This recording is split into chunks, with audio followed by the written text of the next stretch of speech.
Muy buenas tardes, amigas y amigos de Brújula Internacional. Siempre estoy el recorrido por los escenarios internacionales con el choque de las imágenes y la fuerza de las palabras. Hoy el mundo celebra un aniversario más de la Revolución Francesa, aquel acontecimiento que cambió la historia y la política, sobre todo de Occidente. Tres principios fundamentales: libertad, igualdad y fraternidad. Aparentemente en la historia de la humanidad y especialmente en Occidente se ha llegado a conquistar la libertad con las variables que tiene la democracia en sus distintos sitios y las limitaciones, pero también la igualdad ha sido un avance a partir de la Constitución de 1917 de México y posteriormente con la Constitución soviética, que fue una esperanza para los trabajadores del mundo, pero después se convirtió, y el propio Gorbachov lo decía, en un atraso para la humanidad. De allí la caída del muro de Berlín y todo lo que ocurrió. Sin embargo, y el Papa lo recordaba, falta el tercer principio de la Revolución Francesa, que es precisamente ligado a lo que tiene que ver con la fraternidad. En ese sentido es importante que dentro del criterio de establecer el derecho constitucional hoy en día, ese principio sea fundamental. Por eso Ferrajoli, por ejemplo, un italiano refiriéndose a la Revolución Francesa, nos decía que hay que estimular la fraternidad a nivel de las naciones y a nivel internacional en la hermandad de los pueblos. Y sobre todo hoy, cuando la Revolución Francesa marca un principio fundamental, hay que recordar eso, la revolución como tal y la influencia que tuvo en Occidente. Aunque en el Extremo Oriente es difícil apreciar estos valores. En alguna oportunidad le preguntaba precisamente a Zhou Enlai, primer ministro de China, qué opinaba de la Revolución Francesa de 1789 a 1799, y decía que era prematuro para poder opinar. Lo cierto es que en Occidente es una realidad la Revolución Francesa en sus gobiernos, en su forma de Estado, y especialmente hoy con la Unión Europea, donde Francia es un motor definitivo. Allí en el Estado Social y Derecho trata de cumplir esos tres principios, y hoy pues todas las embajadas francesas están invitando a celebrar. París, un gran desfile inmenso por el Champs-Élysées, que son los Campos Elíseos, y la participación de todas las fuerzas en un momento en que la Europa se siente fuera de lo que es la OTAN en el apoyo de Estados Unidos y ha aumentado sus niveles de Fuerzas Armadas. Por eso, allí en los Campos Elíseos, como decíamos, el presidente Macron inauguró el desfile donde anunció un importante aumento, especialmente en materia militar, de presupuesto y fortalecer todos los equipos militares, además llamando a la unidad europea y a manifestar el modelo de democracia con libertad y justicia, más allá de los sistemas extremistas de la derecha o de la izquierda que tratan de quitar esos principios, o la justicia solamente en regímenes comunistas o socialistas, o la libertad en regímenes capitalistas. Lo ideal sería la mezcla de la justicia y libertad, como lo propone Norberto Bobbio, el italiano teórico del derecho constitucional, y que hoy esa revolución sigue siendo modelo y ejemplo. Por eso vimos el desfile y la gran manifestación del pueblo francés apoyando a su gobierno y sobre todo a sus militares. Francia llevó a cabo su tradicional desfile militar del 14 de julio, resaltando su credibilidad operativa.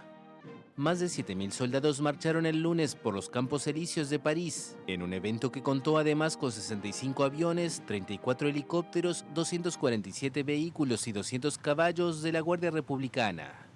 El desfile tuvo lugar al día siguiente de que el presidente Emmanuel Macron anunciara un importante aumento del gasto en defensa, con el argumento de que frente a un mundo más brutal, para ser libres hay que ser temidos. Il ne s'agit pas de faire peur, il s'agit d'être réaliste.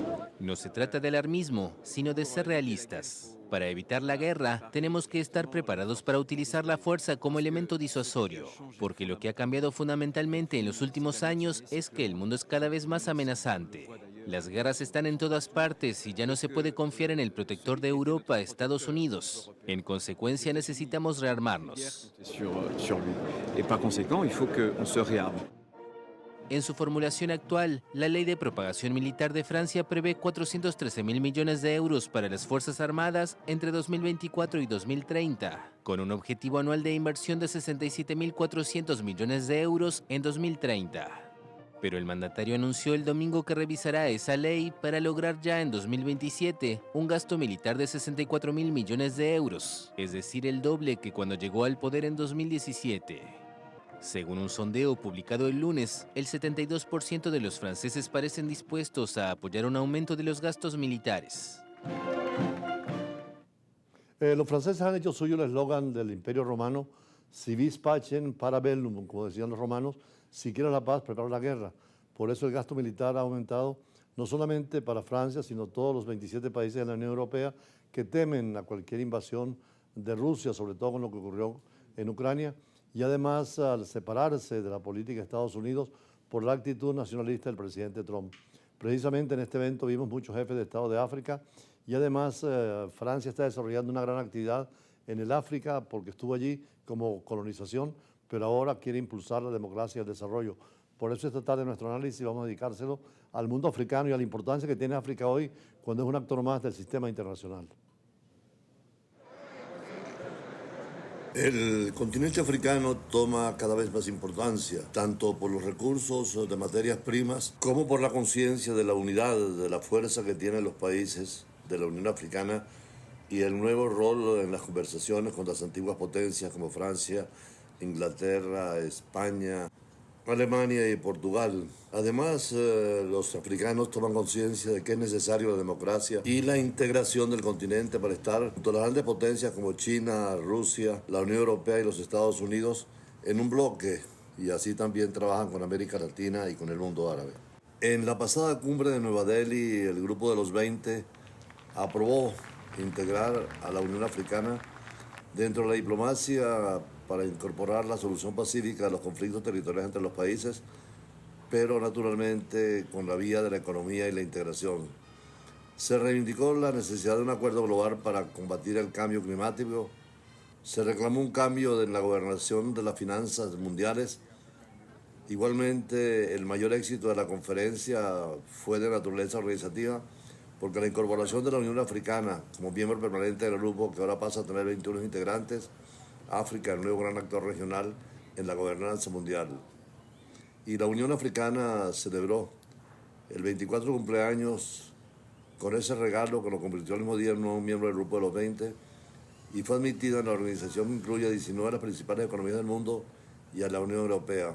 Los miembros del G20, que incluye a Estados Unidos, Rusia, India, China y la Unión Europea, representan el 85% del PIB mundial, más el 75% del comercio mundial y aproximadamente 2/3 de la población mundial. Sin embargo, el bloque ha perdido efectividad por la realidad entre Occidente por un lado, Rusia y China por el otro, y por el auge de nuevas instituciones multilaterales más representativas de naciones anteriormente marginadas. La reunión del G20 se celebró pocas semanas después de los BRICS, cuando se reunieron en Johannesburgo, Sudáfrica, y anunciaron su propia ampliación. 6 nuevos miembros están en los BRICS: Argentina, Egipto, Etiopía, Irán, Arabia Saudita y los Emiratos Árabes Unidos. El bloque se fortalece y sobre todo la parte petrolera. Se espera algún día que se integre Venezuela. Ese G20 que congregó en Perú también una semana antes en La Habana, sesionó con el grupo de los 77 más China, foro de 134 países de toda la longitud del sur global, que es el mayor grupo de coordinación intergubernamental dentro de las Naciones Unidas. Representan 2/3 de los miembros del sistema de las Naciones Unidas y el 80% de la población mundial. Desde hace tiempo, la Unión Africana aspiraba a desempeñar un papel más importante en los asuntos mundiales. En su agenda, el proyecto y plan maestro del continente para transformar a África en potencia mundial del futuro, una de las 7 aspiraciones es que África se presente como actor y socio mundial fuerte, unido, resistente e influyente. Además de los intensos esfuerzos diplomáticos de la Unión Africana, su éxito en la adhesión al G20 se debió al creciente peso del continente en la economía mundial. Según la Conferencia de Naciones Unidas sobre Comercio y Desarrollo, la UNCTAD, en la población más joven y de más rápido crecimiento del mundo está en África y convirtiéndose en un imán para los mercados y productos de consumo. Mientras tanto, el área continental africana de libre comercio, ACTA, se ha desbloqueado aún más de la vitalidad económica y el potencial de mercado de la región. Desde la creación de la Unión Africana ha contribuido significativamente a la paz, la estabilidad y el desarrollo del continente y ha acumulado una fuerza considerable. El organismo continental también se ha coordinado eficazmente con 57 Estados miembros. Por cierto, la Unión Africana ha tomado como modelo el paradigma de la Unión Europea desde 1957, que ha sido un ejemplo, y que pasó de Comunidad Europea a la Unión Europea en 1992.